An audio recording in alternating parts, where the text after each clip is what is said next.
I went to Robert May School in Odeon for 4 years. I left when I was 15, just before the fifth year started. I left for a majority of reasons. I mean, I can't really remember most of the reasons now, but I had problems with teachers, problems with pupils. I just wasn't really sort of fitting in as well as I should be. So, all in all, at the end of it, I just, thought, well, I can't be coping with it, so I left through stress and, torment of other pupils, really.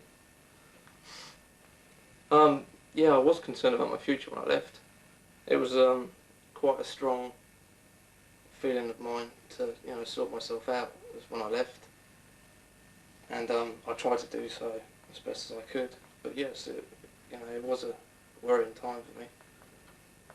But I think I coped with it as well as I could do. And I had quite a lot of problems when I came out. I had my sister and my mum was ill, so I had to look after them both when I left. My dad was at work, so it was quite a strain of pressure on me, really. Actually, I did have some plans when I left. Previously in school, during the summer holidays, I had a job working in landscaping, part time here and there. So once I left, I had a solid job to go to.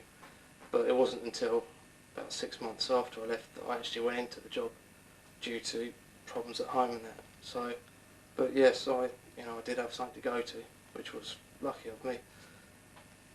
But I think I managed to get into it all right. The first day that he came back, and he didn't actually say that he was going to not go to school anymore. He for the first time, let all his emotions out to me, and I found out for a lot of years that he'd been having this verbal abuse at school. And I didn't think it was such a problem until the day he really let it all out. And for Dale to act like that, I knew it must be true. Dale left school because he just wasn't happy there. He's just not the sort of person that enjoys sitting at a desk doing work, that sort of work, I suppose. And he just didn't like the environment, being confined in rooms and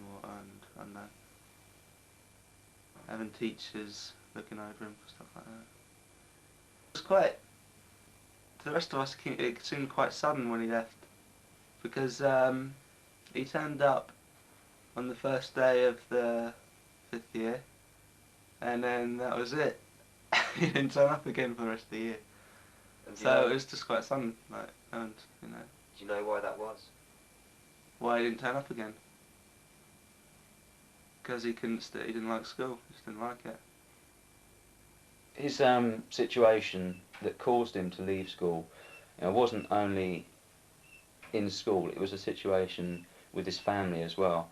I mean, at the time, I think his family was in quite dire financial straits, and they needed the extra income from him, and as well as his mother being ill, she needed extra help at home. So I think he made a very wise decision in what he did, a very mature decision. Well, I've been a careers advisor now for quite a number of years. At Alton College, I've been here for 8 years.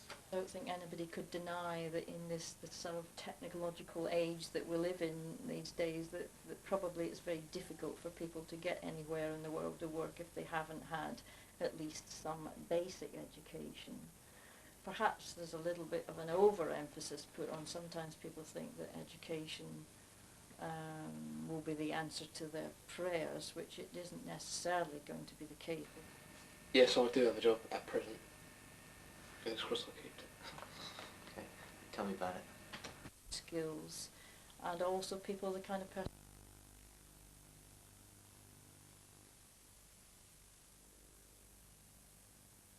communicate? Have you got communication skills? Can you work in teams, work with other people? And you don't always acquire those sorts of abilities just through education. So although it's important, I don't think you can see it necessarily in isolation to other things. Good, thank you.